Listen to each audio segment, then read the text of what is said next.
الدقيق مكون اساسي ومهم جدا جدا جدا في الكحك. خلاص. وطبعا السمنه بتاعتنا تكون برضو سمنه جيده اهيت. طبعا انا عندي ميزان. السمنه بتاعتي انا جبتها ويا دوبك بس فكيتها على النار، فكيتها بس على النار، فكيتها يعني مش سخنه مولعه ولا حاجه، لا هي يا دوبك دافيه علشان اعرف اوزنها.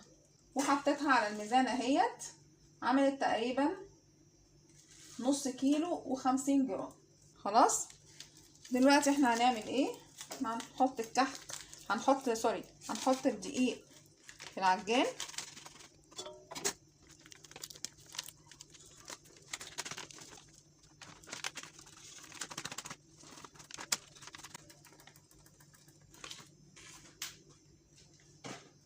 خلاص.